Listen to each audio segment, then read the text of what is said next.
Gillingham and Rainham has become a key battleground for this year's election and could be one of the seats in the South East Blue Wall lost to Labour.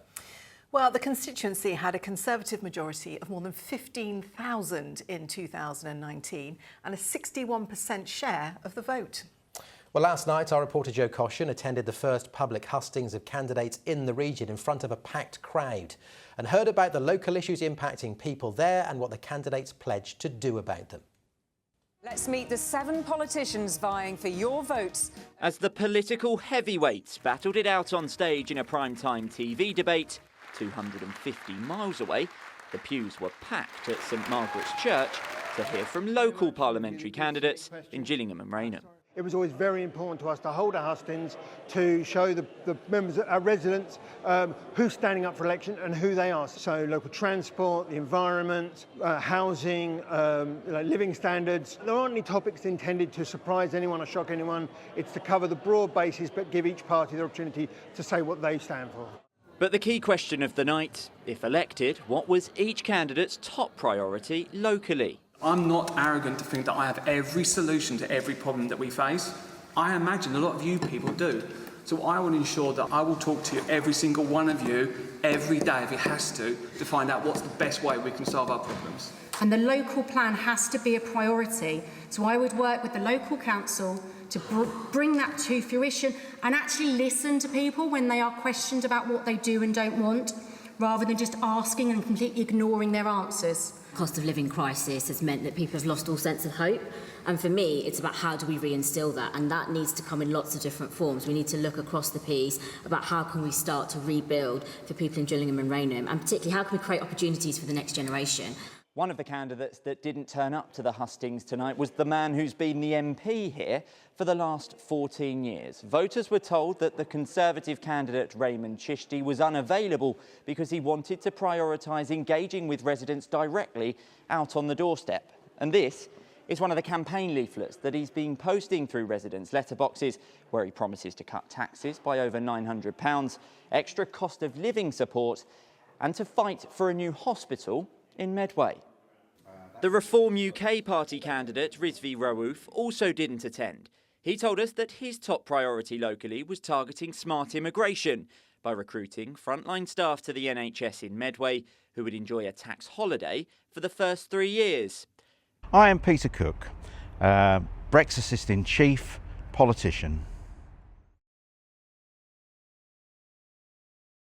This is Chatham Dockyard. It's where I was born, not literally in the dockyard, but my parents were born here and I've lived here all my life, for good or bad, and I want the area to be improved.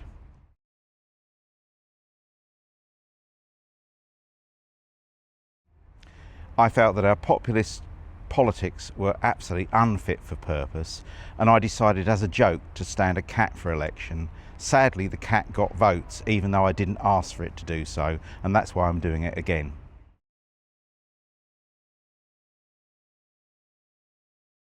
My political beliefs stem from the centre, really, of politics, a place where nobody wants to touch. I'm certainly, people think that because I'm anti-Brexit I must be a lefty loser, but I'm not left or right, certainly not the extremes of those two places.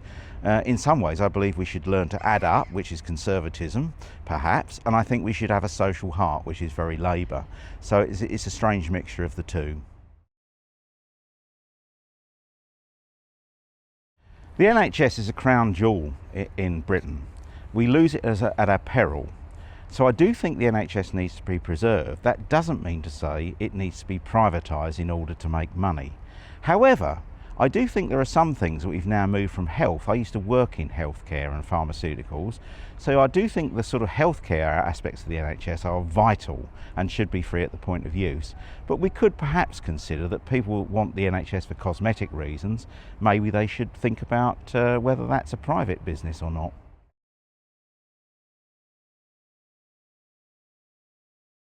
Immigration really can be fixed. The government doesn't want to fix it, and they filled the backlog in the Home Office. I have an algorithm for immigration which talks about finding safe routes, because 90% of our immigration is from legal immigration. Certainly if you're a serial killer, you're either put back on a boat, a plane I should add actually, not a boat, or you are actually put in prison if you've come here illegally.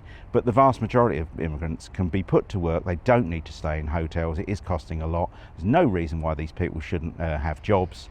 It's not killing the economy. We have skill shortages to manage.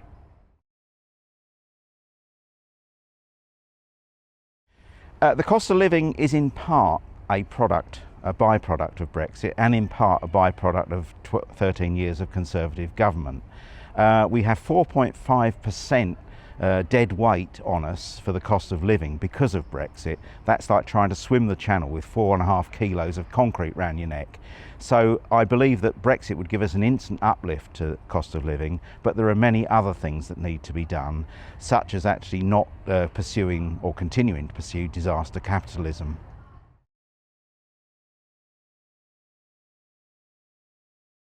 I've written songs about climate change. People are deniers of climate change. I used to be a scientist, but I haven't gotten over it. And climate change is real, point number one. To argue about whether it's man-made or just the biological rhythm of the earth is complete rubbish, really, because it doesn't alter the impact of it. We must act in small and big ways. Everyone can do something about climate change, and it isn't just about the false hope of recycling. We need to reuse, we need to remove packaging and everything else, and we need to do that in these towns every day in every way.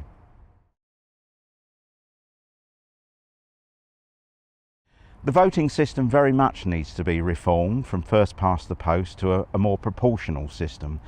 People don't vote because they rightly say, what's the point? When I stood this cat for election, people said I don't vote because my vote doesn't count. In a proportional system, depending which one it is, their vote would count.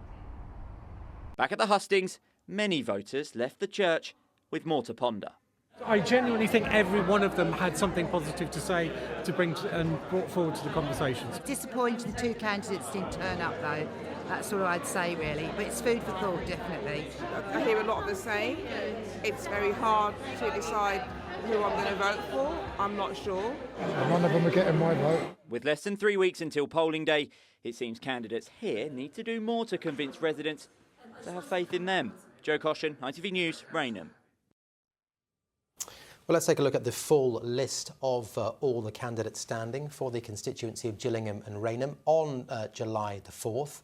There is, of course, much more political coverage from the region on our website, itv.com/Meridian.